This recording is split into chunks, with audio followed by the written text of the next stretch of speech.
Hello, Gino here, and you are listening to Otherworld Connections.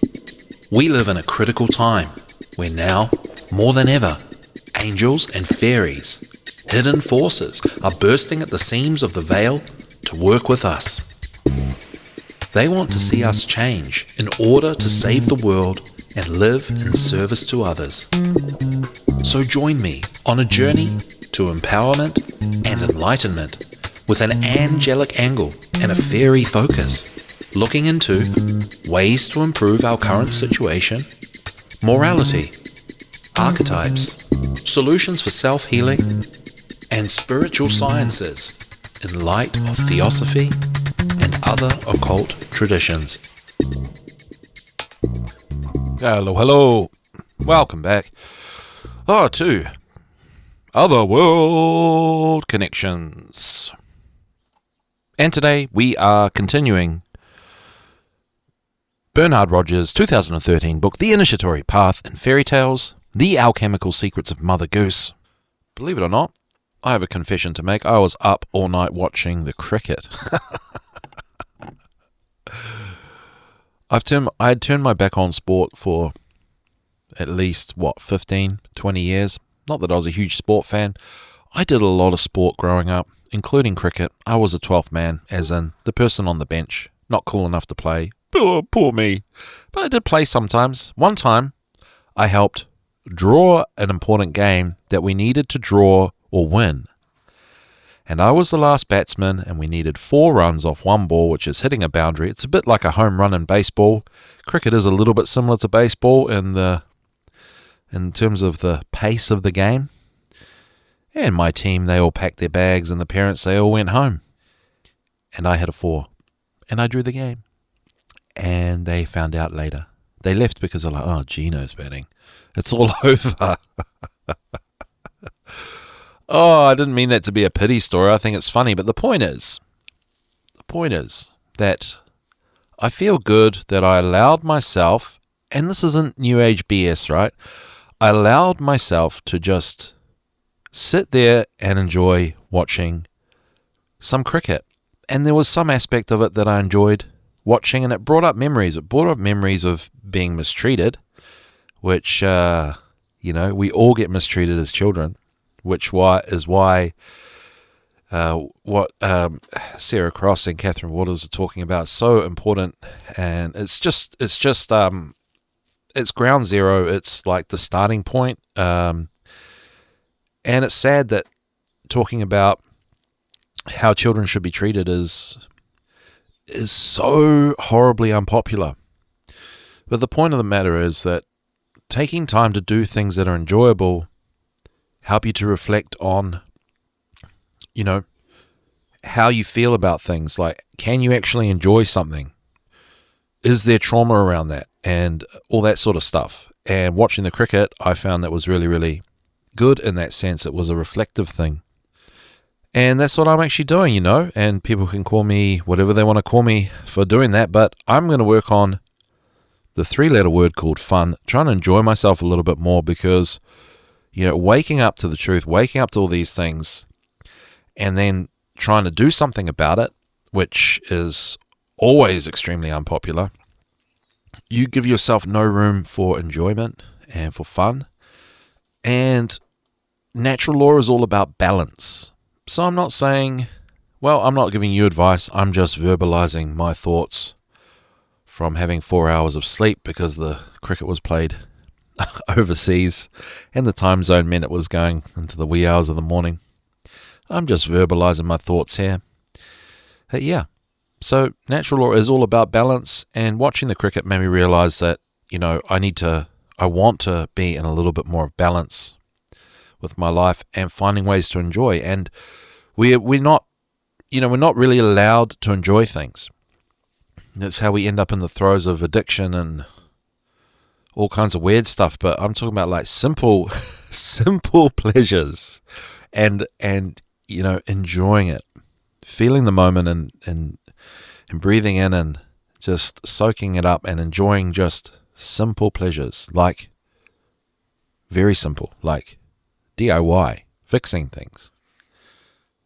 Anyway, Anyway, anywho, Julia asks who won. You know what? New Zealand won. In classic New Zealand fashion. They look like they were giving South Africa a hiding. No, they actually won really convincingly well. So yeah, New Zealand are in the final of cricket against India, where they're probably going to get their butts handed to them because India are absolutely unstoppable. But I felt like I had to talk about cricket because it was the most truther thing I could think that you know, I don't know. I just had to say it. So, the initiatory path in fairy tales. So, working towards solutions, which seems to be, judging by stuff I see out there in the world, people really don't like to hear, especially if you are me. Oh, fair enough, but you know, I'm still gonna offer them because I know that they work. Okay, because I have changed about 35,000 nappies in my time, and that's more nappies than a mother of two. You know, I'm actually ashamed to say, but it's true. So I do know a thing or two about a thing or two, and I know that the solution, or one of the solutions to the condition that we're in, is through understanding fairy tales, putting them up on a pedestal, holding them in reverence as we revere, bring back a reverence for the kids, and we bring back the understanding of the fairy tales as, you know, as like a tarot psychodrama for us to decode and to pass on that knowledge to the kids in the correct way, which is through the fairy tale, by telling them fantastical stories that have the messages encoded to them. It's not woo-woo, it's 100% legit. And I think those who revere fairy tales and read them to kids have a deep understanding of natural law and how things work. It's just how it is, man. So, we've been looking at departure on the quest as it's a plot device that many fairy tales, the protagonist departs on a quest to discover the world, to search for something or someone, to pursue a bird, or to find water or a horse. And we've covered those, and Bernard Roger breaks these plot devices down through their in terms of their symbolism, and explains their plurality, or their sort of their symbolism in the light of Freemasonry and alchemy. And I guess, you know, it is a bit of hubris for me to say this, but what I'm doing is probably more of a theosophical stance, but more just, you know, my experience, 3D reality, present day, how to do things in 2025 type thing. And that's what we're looking at decoding here. And part of our journey is by going through these books, because there aren't that many of them that have the real meat and potatoes on them. So blah blah blah. We are now looking at winning a princess as the reason for the departure on the quest in a fairy tale. And I'm just going to scroll down because it is a little bit, I will admit, if you have been listening in the past 6 or 7 weeks, that it is a bit blah blah blah. There is a bit of, there is a lot of train spotting. For example, explaining, you know, the symbolism of a horse in the light of alchemy, or in the light of, I don't know if he did that in the horse, but water and bird. But nevertheless, they all relate to the great work. So, this is just fortifying our view of fairy tales as showing us how life works. So let's have a look down here. That the princess, that is the object of desire, is the very image of love and beauty, but she is also the key to a kingdom. The path of elevation toward the light of a new reign.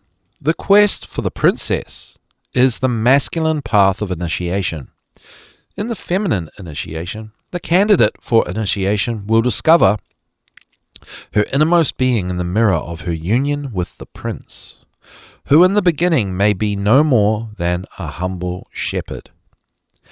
Alchemical treatises teach that the bride and groom of the chemical wedding are extracted from a vile and despised manner, although both may be the issue of a very high lineage. And yeah, if we take these stories at face value, it kind of it gives permission to the concept of, just the dynamic of masculinity and the dynamic of femininity, being that, like the do no harm and the take no crap thing, right? That, the man's got to get out there and fight, or the masculine principle is getting out there and fighting and standing up for what's right and standing up for yourself. And then the feminine principle is more a receptive, intuitive and internal thing, and, a caring thing. And then this dynamic of the boy going to win a princess, it speaks to that dynamic, and that's enough. That's enough for the kids to read them stories like that. And then we went to the girls.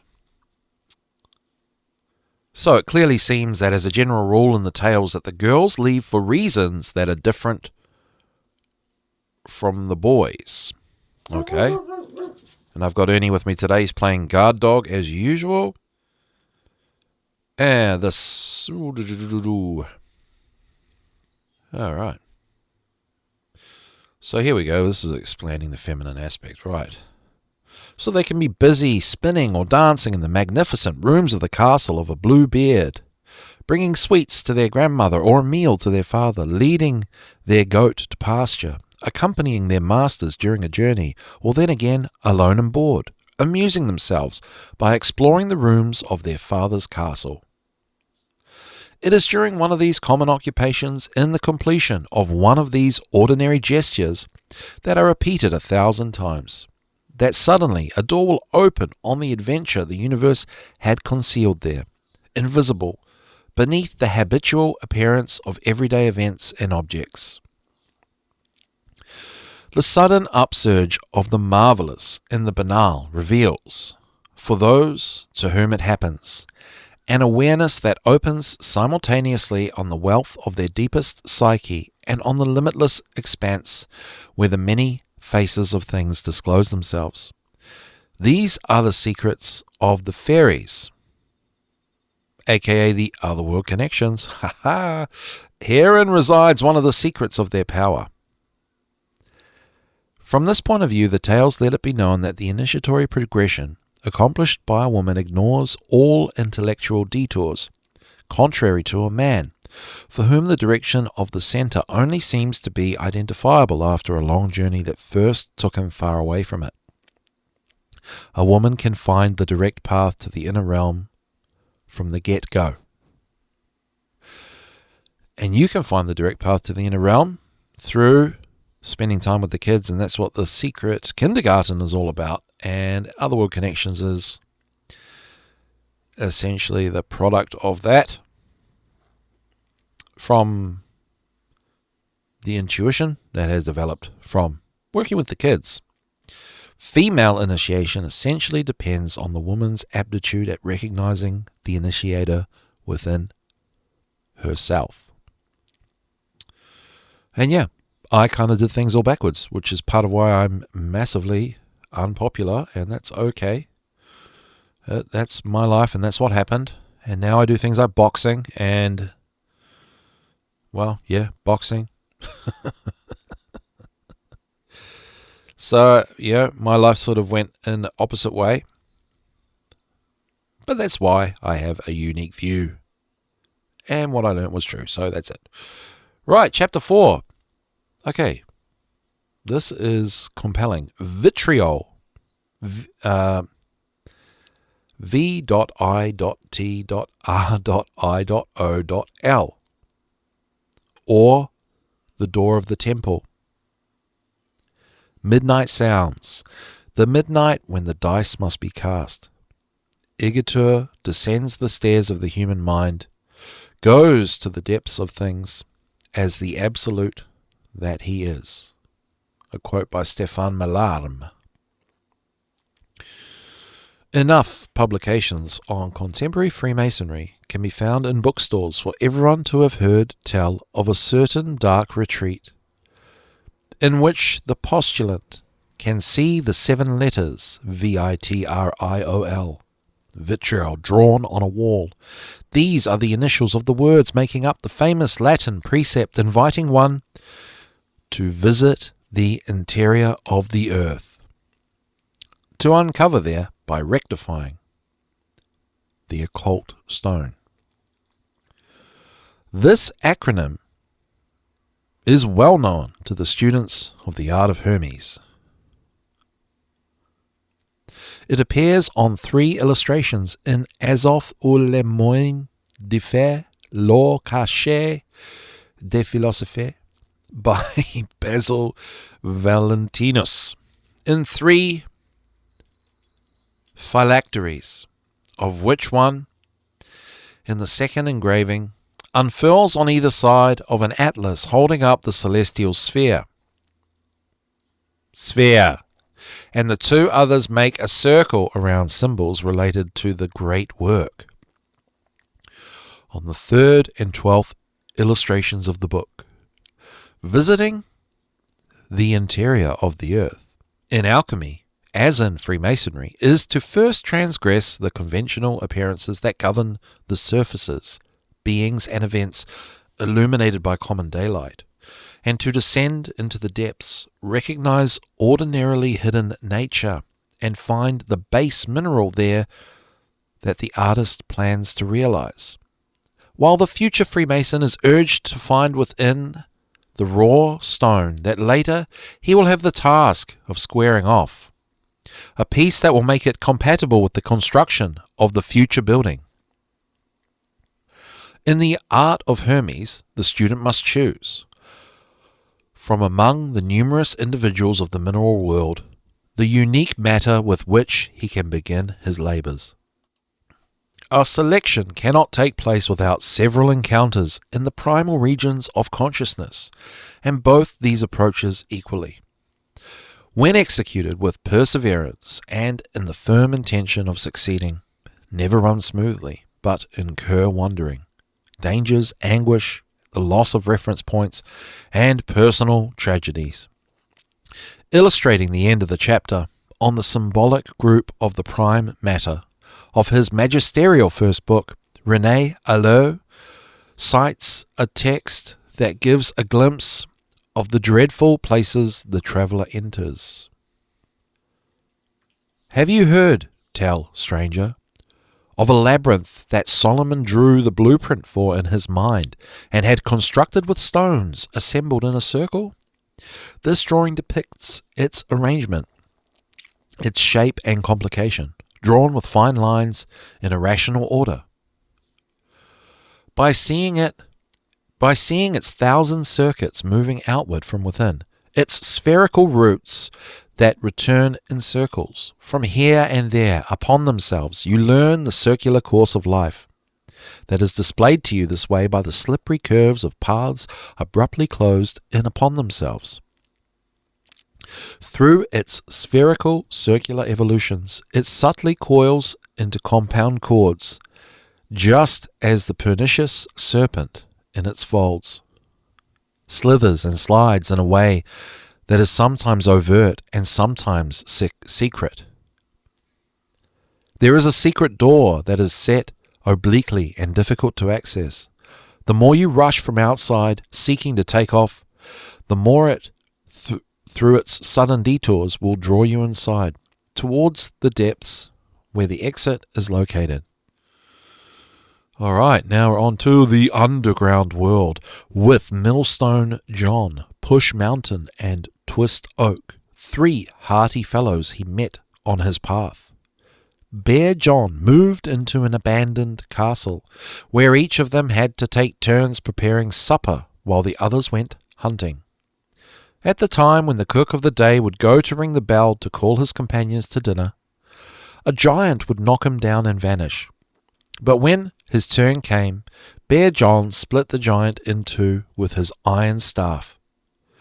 Bear John next went to visit the castle. When he struck the floor with his cane, it sounded hollow. He sought to learn why and found a large hole. His companions came running. Each of them tried to climb down into it with the help of a rope, but the first three were terrified by howls coming out of the depths and quickly climbed back out. When he went down, Bear John did not even hear a peep and made his way peacefully to the bottom, where a fairy came to meet him. "You are not scared of the giant?" she asked him. "I slew him," Bear John answered.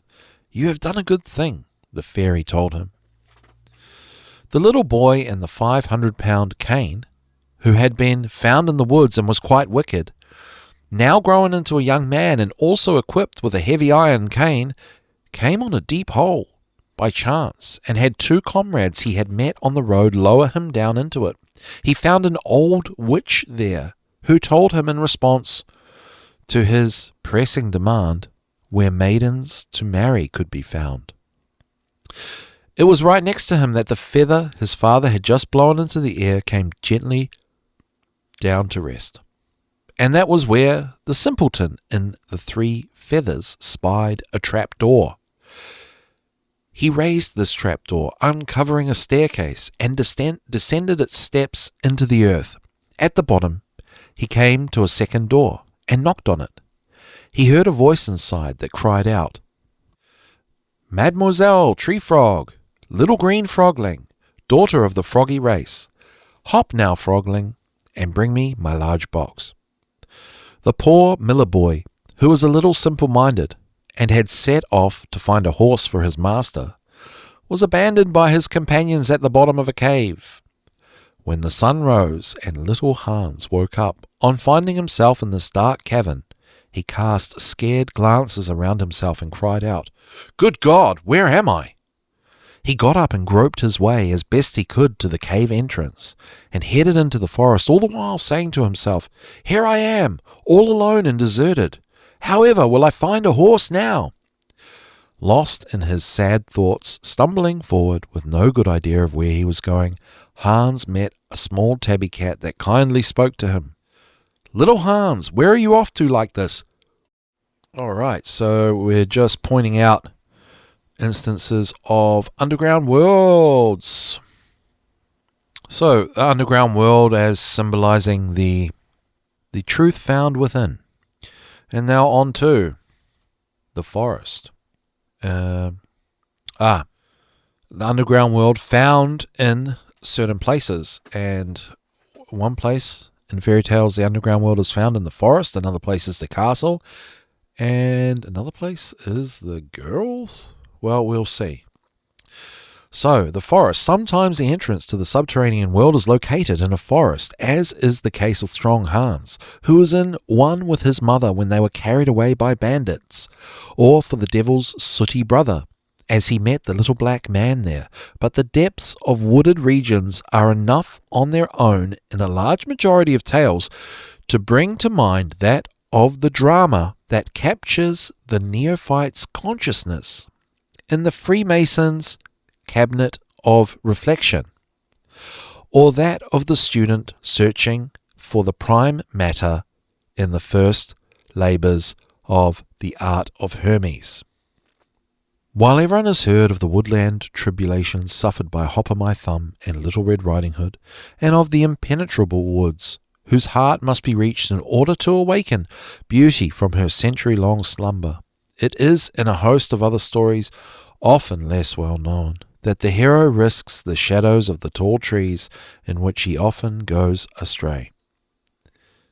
Near a cross, the King of England's godson meets a hunchback who steals his identity and threatens to kill him. The eldest of the fisherman's sons enters a wood to fight the 7-headed beast, who is about to devour a princess. The wicked Leopold does the same thing.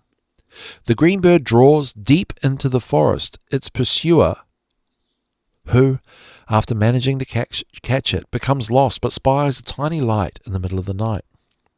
All right, so I think this is showing the underground world as the deepness, the deep darkness of the impenetrable forest.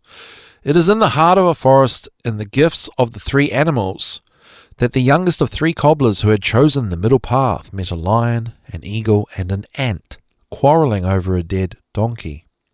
Following the advice proffered by a fairy and equipped with the magic whistle she gave him, the king's youngest son goes into the forest of Ardennes to hunt for the bird of which his father was quite fond. And in the princess's slipper, the son of a poor man was praying at his father's grave, when he was drawn into a large wood by the little bird flitting around him. And we are kind of just pointing out, oh, look, they go into the forest here, they go into the forest there. So let's just move along. Oh, as for Hansel and Gretel, they had been abandoned in the heart of the forest by their parents, who had become too poor to feed them after walking all night and all the next day and the morning of the day after that. Toward noon they spied on a branch a beautiful bird that was white as snow and was singing so sweetly they stopped to listen. When he finished his song, the bird spread his wings and flew before them, and they followed it until they came upon a little house. So there are crossovers in these themes here too, right? The bird perched on its roof. When they drew nearer, they saw that the house had spice-bread walls and cake for a roof, and the windows were all spun of sugar. Yeah, well, I mean, we know that. That's why I read that bit. So that's what's happening. It's a little train spotting going on here, but that is encouraging for Otherworld connections and the research that we are doing and the evidence we are gathering, right? We are building up our rhetoric. All right. Okay, scrolling down.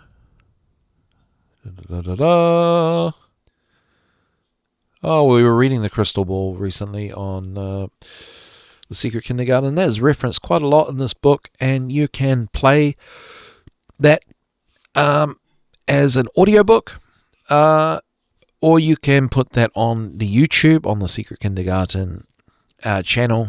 I put some images to the story there, which is breaking one of my golden rules, but nevertheless, the fairy tales need to be brought back, and I think that's the most important thing. The hero of the crystal ball, who has gone off in quest for the castle of the golden sun, is vainly seeking for the way out of an immense forest in which he strayed when he comes across two giants who ask him for the arbitrator about a hat over which they are quarrelling. Whoever puts this hat has only to wish to be somewhere, and he will find himself there at once. Okay? So, the castle, as part of the V.I.T.R.I.O.L, representing V.I.T.R.I.O.L, the door of the temple. While the castle of the golden sun may be the goal of the journey, there are much darker dwellings in the tales that suddenly loom up before the traveller at a bend in his path. There are disturbing and often dreadful places, yet it is still necessary for the traveller to enter them. Okay? And so that's an allegory for, I would say potentially shadow work or looking within. Part of, life, internal work, and the struggle of being alive. Right, I'm not going to just go through all the examples. Okay, we know there are castles and fairy tales. All right. And so the paths of V.I.T.R.I.O.L, chapter 5. So the paths of, let's go back to the top of chapter 4. Looking inside oneself to know about yourself, basically. Okay. Entering the door of the temple of V.I.T.R.I.O.L. Okay, so the pathways to that. As clear as it may appear at first glance, the image of Bear John's stout iron staff, or those of similar characters, in combination with that of the deep hole he plunges into with it, goes beyond the simple sexual allusion it obviously carries. It is certainly not hard to see behind the scenes in which a giant is slain, or a dwarf is given a good thrashing, a transgression of the superego, and a victory over the anxiety that accompanies sexual initiation. "You have done well," the fairy tells John, the giant murderer. But these episodes shed light on less familiar domains as well. It is in fact with an iron rod that the children of Hermes are advised to strike. The primal matter, the womb that swallows it up, is then like the large hole that swallows John and his staff. The seed is thus liberated from inside this fecund memory, and the body there vanishes, just like the old man who is erased in the Masonic cabinet of reflection, in the darkness of this cavern that serves as the womb for the future Freemason. Wasn't it in his mother's company that strong Hans entered the bandit's cave, the walls of which were covered with deadly weapons, gleaming sinisterly? Meanwhile, it was due to his natural simplicity that the simpleton could also find at his very feet the path that leads inside the earth. But one of the most beautiful descriptions of this descent, and the most instructive, is undoubtedly that of La Ramée plunging down a staircase following the 12 princesses. Like many stories, the night dancing princesses tells how a man achieved a higher state of being by freeing a woman. But here we find the singular circumstance in the fact that the man achieved his initial descent by following in the exact footsteps of this woman. When the princesses began going down the staircase that plunged into the earth, with the king's daughter last, the invisible La Ramée followed them by running, and carried away by his enthusiasm, he stepped on the train of the king's daughter, who took fright and cried out, "Someone is behind me who just held back my train." The magic forest discovered behind the bronze door is literally the land of leaves, about which alchemical texts speak, and the crossing of the 3 woods in succession, whose trees hold increasingly valuable leaves, brings to mind the sequence of the 3 reiterations necessary for the purification of the first mercury. Those who have tried this experiment can note in the telling of each crossing that there is the noise of a certain trembling that the matter emits at each reiteration. And when La Ramée finally plucked a gold leaf, the entire woods shudder at length. The king's daughter then started in fear and clasped at her heart with both hands. But the first princess just said, "A stag just jumped in the woods." It was then they reached a large body of water. In the Masonic ritual, the 3 purifications are achieved by air, by water, and then by fire. On a universal scale, the cave and the underground world are images of the murderous matrix, in which everything is born, dies, and is born again. On an individual level, they refer to the darkest and deepest levels of consciousness. Okay, you could have just said that in the first place, mate. Thanks. Another reflection of these concealed and boundless regions is found in the dark forests, in which pernicious paths misdirect the traveller and lead him astray. Life in the forest is born from the rotting of the autumn leaves that feed the trees, which are its organs. In this way, the living loses its identity so it can receive a new one. This is what happens to the King of England's godson before the central and unpredictable point of a crossroads, a cross. It is also into the forest that the green bird, volatile spirit of nature and vessel of mutations, lures his pursuer to the heart of the night that will swallow him up. The young cobbler was wise. So when he reached the crossroads, he took the middle path, for that is the only one that leads toward the east, in which light is continuously being born out of darkness. In the third degree of Masonic initiation, it is in the middle chamber that this mystery takes place, at whose end the substituted word is uttered. To receive the grade of master, the journeyman must follow the course of the master who possessed the word and suffer his tragic fate. But in the cabinet of reflection, it only involves the death of the old man, whose reflected image signals the crossing of the mirror, followed by the birth of the neophyte or new plant. All right, so death themes are important for all the allegorical, all the symbolism that it provides. So it relates to initiation, rebirth, resurrection, reincarnation, all these things that are deleted from they're withheld from childhood because we don't want to quote-unquote traumatize children. When ironically, if we're doing that, we are probably traumatizing children more than actually reading these kind of stories to them. At the beginning of the Masonic initiation, the disappearance of the profane in the waters of the mirror is analogous in its own domain to the dissolution that the phonetic Kabbalah in the domain of language causes a word or phrase to undergo. Please explain. The profane mind is structured by the rules of the grammar that govern the social milieu in which it was educated. From this point of view, it can be considered as a legible message that has emerged from the illegible chaos, in whose eddies can dissolve again with an eye to its rearrangement at another level of being, just as in the language of the birds, in which the body of an initial message is vaporized in the spirit of the sound that just attached itself to a new body of more ample resonance.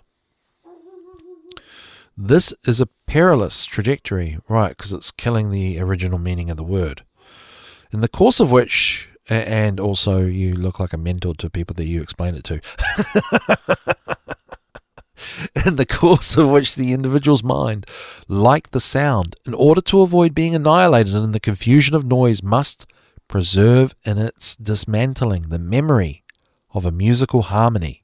It is precisely to help him in this way that the fairy gave to the king's youngest son the magic whistle with which he entered the forest. For his part, the little shepherd boy, equipped with his two-penny jackknife with a whistle, began playing joyfully when he entered the wood, and it was by blowing his bagpipes, whose music was very beautiful, that Hans my hedgehog spent all the time he remained perched in a tree in the middle of the forest, while on the ground beneath his herd continued to multiply.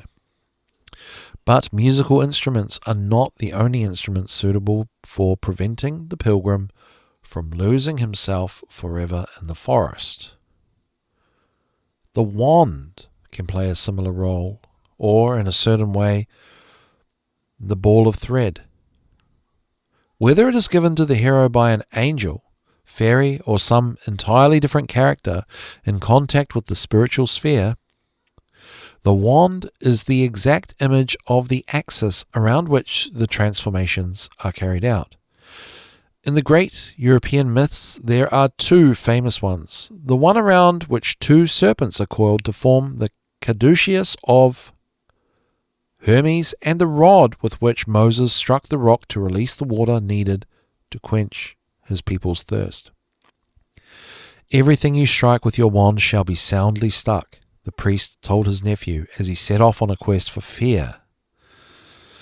In the middle of a game of cards, the young man uses his wand to strike the devil, who immediately vanishes from the castle that he had invaded every night at midnight in the heart of the forest. In the wondrous wand, Benedict received a wand from the angel he met when he went into the forest, and it allowed him to rid himself of the evil one. But the angels and the priests of the tales are not necessarily good Christians. The angel is actually the watcher that lives in the private heart of every human being, to which many remain deaf. It is a messenger, like the ancient Hermes as a psychopomp, a master of communications between the different planes of existence. Transitions are forged around the wand he provides, as much for the consciousness of the future neophyte in the Freemason's cabinet of reflection as for the matter stuck in the crucible by the secret fire, the magic wand of the children of Hermes. What is both strange and convenient in the ball of thread that a fairy gave to the king in the 6 Swan Brothers is that it only had to touch the ground to unwind by itself toward the heart of the forest, where stood the solitary castle that housed the 6 princes and the princess. This ball is a thread coiled around itself in the form of a sphere, inside of which, like a seed, lies the possibility of a development. The rolled-up thread is a labyrinth, at whose centre the tale tacitly places the castle. Superimposed over the labyrinth of the ball of thread is the maze of the forest itself, as the centre of one is the heart of another. And this is where the children of the king, the future of his reign, live. So what is this ground on which is enough to let the ball fall for it to unwind by itself while showing the way? On the psychological plane, it resembles that for which the inscription V.I.T.R.I.O.L invites the future Freemason to visit the inner world.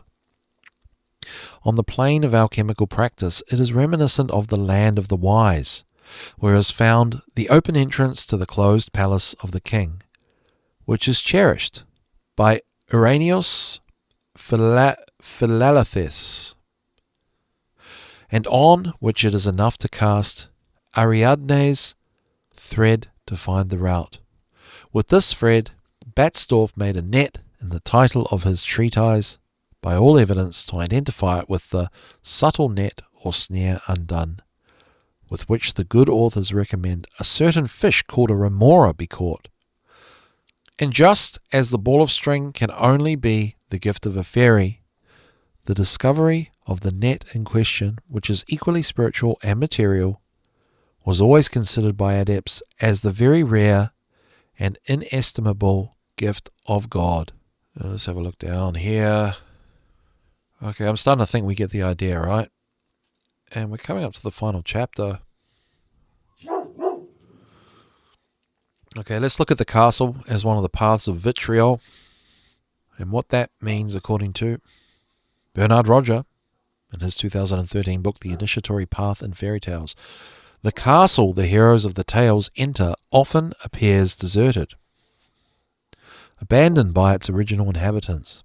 It is haunted by dubious individuals who make sudden appearance. In Bear John, it is a giant. It is the little gnome in the Grimm story who shows up to beg a piece of bread from each of the 3 hunters. It is the insignificant shriveled-up dwarf who asks for meat in Strong Hans. It is the 12 black men laden with chains who relentlessly torment the young man, destined to become the king of the Golden Mountain for 3 nights in a row. However, these monsters indicate the road the hero must follow. It is just after he slays the giant that Bear John discovers the entrance to the pit, and the 3 hunters, like Strong Hans, are directed to the castle by the flight of the dwarf, to whom they had just given a sound thrashing. For his part, it is only after the 12 black men have cut off his head that the young man sees before him, after she has reattached his head to his body, the beautiful face of the maiden that an evil spell had changed into an adder. Equally strange is the castle in Queen Bee, which we just read on The Secret Kindergarten, which is visited by the Witling and his brothers, who only find there a little grey-haired man in the farthermost room, behind a door sealed by 3 locks that had a small opening in its centre, which led them to look inside. This discreet figure, without breathing a word and with simple gestures, informed the 3 brothers of the nature of the 3 trials that had to be attempted in order to break the spell holding the castle. Another castle that is similarly unwelcoming is the one guarded by an ogre, then by lions and tigers, that the little hunchback enters in search of water that rejuvenates. And a similar kind of water in the Water of Life gushed from a fountain in the courtyard of an enchanted castle. And while it is not literally water that reveals the castle visited by the dashing Lara May is still a fire, that of the candle whose servant is the Iron Man. For the hero of the Bird of Truth and that of Trusty John, the dwelling is not empty. It is, to the contrary, the house of their father, where they were born and where lies the root of their existence. And if in the Bird of Truth, the brother and sister find each other without recognizing one another, in the other tale, the young heir to the king is guided to his discovery by his faithful servant John. Now, these 2 stories describe a recognition of the root, a necessary discovery for both the labourer during his preparatory work, with an eye to the manufacture of the stone, and the Freemason postulant in the darkness of the cabinet of reflection. For alchemists, faithful servant designates the agent for the transformations of their material, and its appearance is connected to that of the colour black. Alright, and that's all we have time for here on Otherworld Connections. Revolution Radio, Studio A, thanks so much for tuning in, and we will probably be finishing this book, finally, next week. So, much love everyone, see you at the next one.